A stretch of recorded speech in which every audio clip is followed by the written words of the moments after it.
Now we would like to get to the main point, the main thing, and that's to just share a brief reminder of the Sabbath readings, because last week on the YouTube we put up a clip from the Begabahim Gizeh, or the key Tabua, the key Tabo. When you enter into the land, we touched on some of the reading from that, basically. And the week before that, I think we was able to finally put out the Sabbath readings, the actual guide and charts and guide, the little booklet, free booklet that we have on the internet as a PDF file. In fact, we've updated it, so those who may have gotten a booklet from before had downloaded it at the website, and hopefully in the video version of this we'll have the web address or the link or the instruction of where to go and how to get this. We've updated it. So hopefully by the time this is posted up there, you would be able to get the updated version of it. And the main thing about the update was that we put page numbers, because we were told that it's very important to have the page numbers there, and that was an oversight. So, brothers and sisters, forgive us for that. We, in our rush to really present this, seeing that the New Year, our Lunar New Year, Hebrew New Year, is coming up on the 8th, roughly around the 8th. Our solar New Year, as we know, according to the Ethiopian solar calendar, is on the 11th of September. So that's roughly like 3 to 4 days. Most will say 4, but really it's about 3 days. And that's 3 days. In 3 days, that 3-day time period is very significant, and we're learning a lot about that number concerning days, that 3 days, that idea of 3 days. Even there's a whole legal level of 3 days within the law. You understand, within the law. And it's interesting how the Bible seems to touch on this 3-day period of time in many different ways. And then there's also this 3 days in the legal, so-called worldly, earthly legal system. But be that as it may, we have an updated Sabbath, the Sabbath house readings and the Sabbatical readings, the Senbet readings for the line of Judah Society and all of our branch members, affiliate brothers and sisters who also fellowship with us. So we want to touch on right now is the 51st, that's known as QOMACHIHUWal, or NETSABIYM. Someone say NETSABIYM.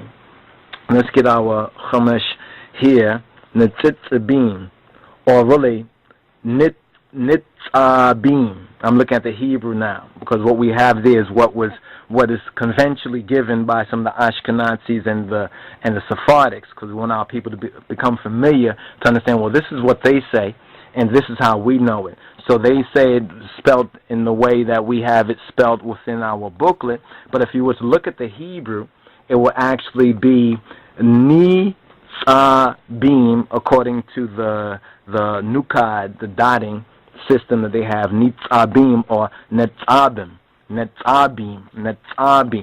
and it's equal to QOMACHIHUWal, which means basically stand and standing. And this is a very, very important, all of them are, but it's interesting how week to week, from every Senbet to Senbet, from Sabbath to Sabbath, Kedame to Kedame, and it really takes prayer and intent to say, I'm going to read the Sabbath reading for this Sabbath. At least I'm going to go through it as much as I can. And the thing is, since it's 3 readers, you can take one part, whether from the ORIT or the next part from the Nibab or the Haftorah, or you could take the next part from the New Covenant, the Hadith Kidan, the Berit Hadasha, and you can read it through the week. See, through the week, the actual 6 days of the week, you understand, from Sunday to Friday, you understand, or hopefully Sunday to roughly Thursday. One should study these things. You understand, should study the weekly Sabbath readings. It's very important to study them. You understand? But the reading, we sampled how the reading should be read. You understand? The reading basically is just the raw reading. You understand? That's what would take place if we were coming together, you understand, as Beta Christian, that's our Kedase. We will come together on the Senbet, and these are the readings. You understand, usually 3 readers would present these particular readings. But the particular reading for this week, or this Kedame, this Shabbat, or this Senbet, as we say in the Ethiopic, in the Ge'ez, and in the Amharic, is from Deuteronomy chapter 29, verses 10, to Deuteronomy chapter 30, verse 20. So we have roughly about 2 or so weeks, you understand, 2 or so Samintoch, until our lunar or our holy New Year. You understand? Roughly around the 8th of September. That's according to the holy. Now, the more secular or the solar New Year, which is also has been hallowed as well. We have to understand that. Just as we keep the Kedame or the Senbet, the Saturday, and the first day. But we understand what takes place on the Senbet is for the Senbet. So there is the Senbet of the first day, but it's not what people make you think, and it's definitely not what the Catholics have done. You understand, by the Sunday worship. You understand, the Sunday worship is a total denial, you understand, of that sign. It's refusing that mark of God. Those who keep the Senbet, those who keep the Sabbath holy, are under a special grace.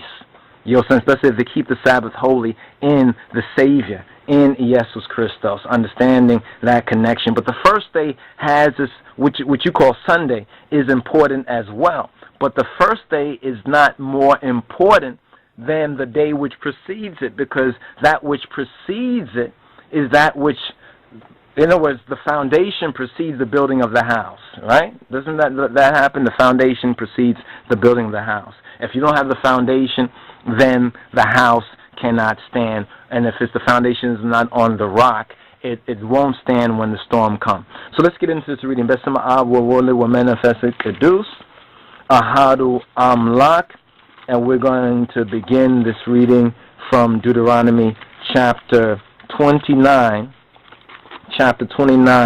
verses 9. We're going to begin from 9, actually. It says, "Ye are standing this day, all of you, before Yahweh your Elohim, your heads, your tribes, your elders, and your officers, even all the men of Israel, your little ones, your wives, and thy stranger that is in the midst of thy camp, from the hewer of thy wood to the drawer of thy water, that thou shouldest enter into the covenant of Yahweh, of Jah, if you please, thy Elohim, I, King of Kings, and into his oath, which Yahweh thy Eloh maketh with thee this day, that he may establish thee this day to himself for a people, and that he may be to thee a God, that he may be an Elohim, as he spoke to thee, and as he swore to thy fathers, to our ancestors, to Abraham, to Yitzhak, to Yaakov. Neither with you only do I make this covenant and this oath, but with him that standeth here with us this day before Yahweh Eloheinu, before Gizyabi Hiramlakachin Lotusabhat, and also with him that is not here with us this day. For ye know how we dwelt in the land of Gut, or the land of Egypt, or land of Kam, and how we came through the midst of the nations through which ye passed, and ye have seen their detestable things, and their idols, wood and stone, silver and gold, which were with them, lest there should be among you man or woman or family or tribe whose heart turneth away this day from the Yahweh Eloheinu, from Exyavihir Ab Amlakachin, to go to serve the gods, the Elohim of those nations, lest there should be among you a root that beareth gall and wormwood.